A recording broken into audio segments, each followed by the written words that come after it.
Hi, everybody. Dan Illman, Nicole, Russo. Welcome to Spa Babies, presented by Stonestreet. Let's throw up the field for our Spa Baby event. For Sunday, August the 11th, we'll kick off a 50-cent pick four with this really nice maiden special weight for 2-year-old fillies going 7/8 of a mile. Stonestreet runners well represented. They bookend the field. The 1 Mia's Mom's by McLean's Music. The 8 Trango Tower is by Curlin. And Nicole, this race is just what Saratoga 2-year-old racing is all about. Well-bred horses from some top barns. Yeah, and I love it this time of the year when horses get a chance to start going, 7 furlongs, a mile. It starts to separate them out into the divisions they'll be as 3-year-olds and as older horses, whether they're a sprinter type or whether they're that route type, where in the case of these fillies, you could start thinking toward the Kentucky Oaks, McLean's Music, and Curlin, both classic type sires for the Stonestreet operation and their other supporters. So certainly you could think that way with these fillies. Let's kick things off with number 1, Mia's Mom. This one by McLean's Music, 16%. Good number. Juvenile debut runners. What a strong pedigree. This dam has been so productive. She's thrown Skippy Longstocking, a multiple grade 2 stakes winner, Moonlight Strike, a stakes winning sprinter, Olivia Twist, a juvenile stakes winning dirt miler. Not only class does she throw, but versatility.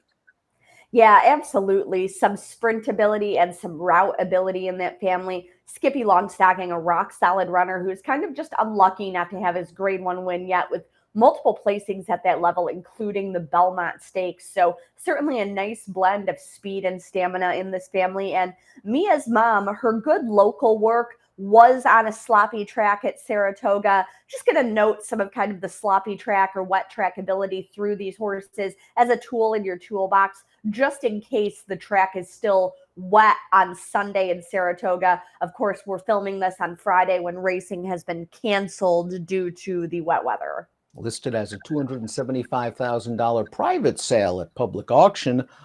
This is Mia's Mom breaking from the rail. Telegraph Leon for Robbie Medina, former Shug McGahee assistant. The number 2 is Lara.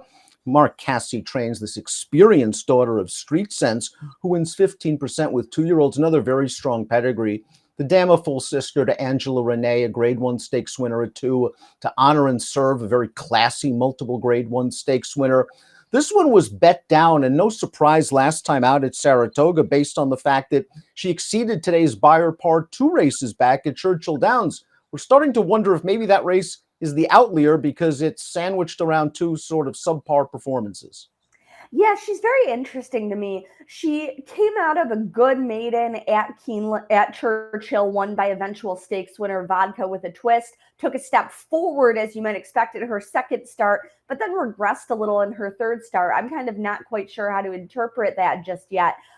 Her sire, Street Sense, is a good wet track sire. And as you said, this is a solid family that just produced another 7-figure yearling this week at Phasing Tipton. Expecting some early speed from the 2 Lara, stretching out from 5.5 to 7 furlongs. The 3 is Going Steady. She finished behind Lara in her career debut earlier in the Saratoga meet. By Constitution, going out for Wayne Lucas and Manny Franco. The dam's a half to a stakes-winning router named Stronger Than Ever. I wonder if this filly's going to benefit from continued experience. I think she'll appreciate getting to 7, but maybe 2 turns even down the road. Absolutely. And, the biggest kind of star next to this filly's name for me is that Wayne Lucas is never afraid to run a horse fit. They often move forward in their second start or in their third start.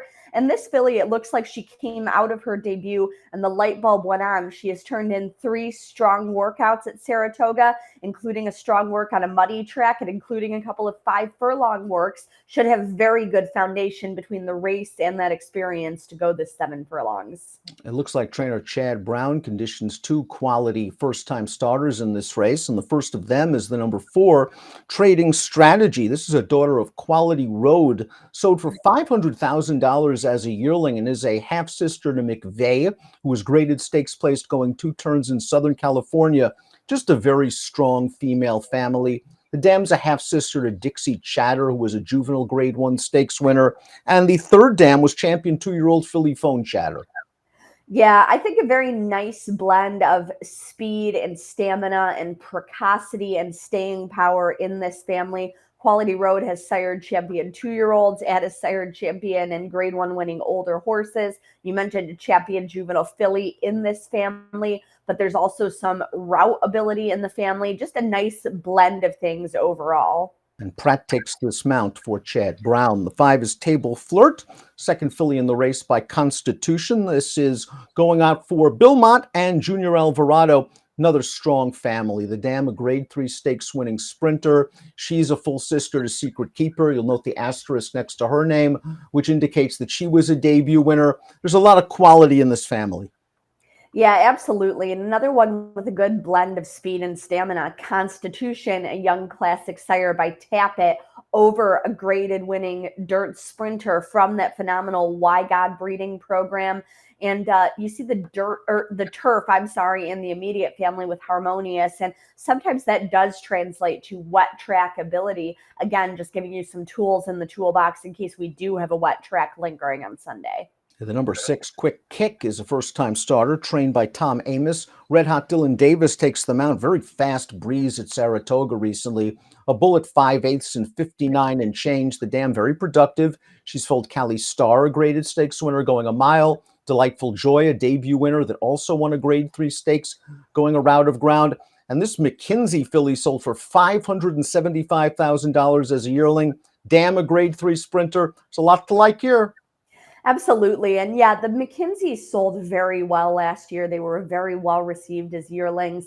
They're racy, they're classy looking. They get over a lot of ground with a long stride when they walk. He was a graded performer at 2, and then as an older horse around both 1 and 2 turns. I do think they're ultimately going to want a route of ground, going to improve with a little bit more experience, even though he does have some 2-year-old winners to his credit from his first crop here. But again, another nice wet track pedigree. McKinsey by Street Sense, good wet track sire. And I believe Delightful Joy was fond of wet tracks as well. Not only Delightful Joy, but another half-sister that we didn't even have, half-brother that we didn't even have room to mention. That's Seymour Dinu. I think earned a gigantic triple-digit Buyer speed figure on a wet track in New York for Linda Rice. So strong wet track pedigree. Again, lots to like with Quickick. The 7 is Tejanita for Shug McGahee. Irad Ortiz takes the mount.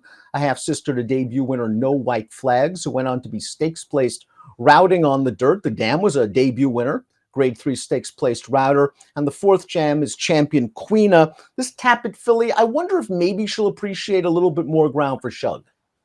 Absolutely. Tappet, the most successful sire in the modern history of the Belmont Stakes, the longest American classic. That really tells you everything you need to know about Tappet. He's been such a good source of stamina and class throughout his decorated career. And you pairing him with one of the best female families in the game, it seems like every year there are a couple of stakes performers emerging from Queena's family. Off the top of my head, in recent years, horses like Olympiad, Verrazano coming out of that family. It's just a class page all the way through. The 8 is Trango Tower. She completes the field, the second of 2 Chad Brown trained first-time starters by the Super Stonestreet runner Curlin. 12% winners with juvenile debut runners. The dam was a multiple graded stakes winner. She a half to Misconnect, a graded winner. I believe she won Misconnect, I think won the General George. Winslow Homer, grade 3 stakes winner going long. I think he won the Sam F. Davis. The second dam was a graded stakes winning dirt miler. So just a ton of pedigree and a nice string of workouts leading up to this one. Yeah, a nice foundation of workouts. And you see this from a couple horses in this race. When a horse is debuting at a distance like 7 furlongs at this point, if they don't have the racing experience, I definitely like when they have that workout foundation underneath them. And again, as always, I'll encourage you to check out the Clocker reports produced by our colleague Mike Walsh and his team on the grounds at Saratoga for insight into how these horses are working toward their debuts. Not only check out that very valuable Clocker report, but remember to watch the board. We don't have access to the tote before this race. Taking a look at our top selections in here, you're going with Trango Tower, the number 8, the daughter of Curlin. Yeah, and I'm terrified of the other Chad Brown filly in here who neither one of us has at our top selections. I guess we're going to let her beat us, but I will go for the other Chad Brown filly, Trango Tower, drawn on the outside here under newly minted Hall of Famer Joel Rosario. I like that they'll have a chance to watch how this race develops a little bit, especially when there are so many in this race, with a blend of speed and stamina. There might be some pace inside of her. I sure wouldn't want to see this filly going any shorter than 7 furlongs with this classy pedigree that she has, curling over a Bernardini mare. This won't come as a surprise to our many Spa Baby viewers, but I was flummoxed and bewildered by this race, and thus I go with the experienced runner. That's the number 2, Lara. She's got 3 starts under her girth, and I'm expecting to show some early speed, hoping she can get back to that race from 2 starts back, which I believe would be good enough to win this. I also want to fool around with Skippy Longstocking's little sister, Mia's Mom, breaking from the inside post. 2186 for me. 8132 for Nicole. I won't be surprised if we get 1 or 2 or maybe even more stakes horses out of this nice group of 2-year-old fillies in Sunday's Spa Baby race presented by Stonestreet.